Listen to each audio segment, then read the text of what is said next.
Hi, welcome back. Thanks for joining me today.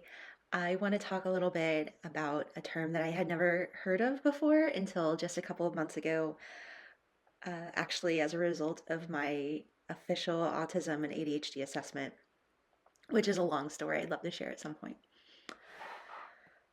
So, the term that I want to talk about today is called twice exceptional, also called 2E.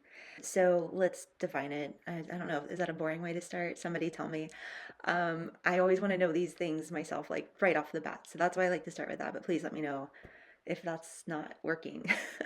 The term twice exceptional, often abbreviated as 2E, entered educators' lexicons in the mid 1990s and refers to gifted students who have some form of learning or developmental disability. These students are considered exceptional both because of their giftedness and because they are disabled or neurodivergent. So then let's define giftedness. The state of possessing a great amount of natural ability, talent, or intelligence, which usually becomes evident at a very young age. Giftedness and intelligence is often categorized as an IQ of 2 standard deviations above the mean or higher, basically 130 for most IQ tests. Giftedness is actually considered another form of neurodiversity. So let's go back to the term 2E.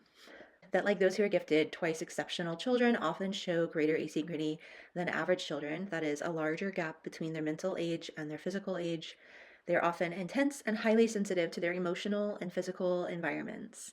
And of course, what this reminds me of a little bit is me as a kid being older and wiser in the way that I would talk and the things that I would talk about than would have been expected for somebody my age. I feel like the term 2E can be, or twice exceptional, can be a little misleading because in our society, exceptional generally means like really, really good at something. Whereas in this definition, exceptional actually means unusual or atypical.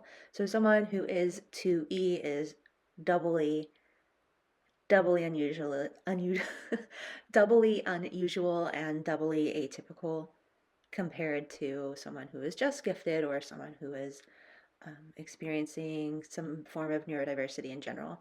And I just want to talk about my personal experience a little bit too. So, just it always feels a little like I'm not supposed to talk about this because society says that you're bragging if you say that you're gifted in any sort of way and like they want proof. And the thing about being twice exceptional or 2E is that I didn't believe that I was gifted. I was personally tested back in elementary school, which is when most people are tested. When you're talking about giftedness, it's going to be in children because generally adults aren't tested for giftedness. There's no reason to be, outside of apparently sometimes an adult autism assessment does include an IQ test. And the idea here, apparently, according to my brief internet research, the idea is that the practitioner is watching how you perform the exercises, etc., in the IQ test and taking that into consideration with your diagnosis. So I was placed into a gifted and talented program in second grade, and it was immediately apparent that I did not fit in with those kids. It was a small group, there's only like 15 of us, and we started learning multiplication right away, and couldn't I couldn't do it. There were also like pressure, like social pressure situations in class, like forming teams to do like a mathematical warm up every morning. I just very quickly fell behind and was always picked last for these group warm ups. And that was a big hit on my self esteem. I don't recall ever, I just don't recall any sort of extra assistance or curiosity about why I was having a harder time than the other students, despite being labeled as capable. I was not capable in those settings. I needed more help. I didn't have a chance of being identified, especially being labeled as gifted. Nobody would attribute any of my quirks to autism when I had this other label that, to be frank, that people seem to like more. So sometimes being gifted can hide a disability, and sometimes a disability can hide being gifted.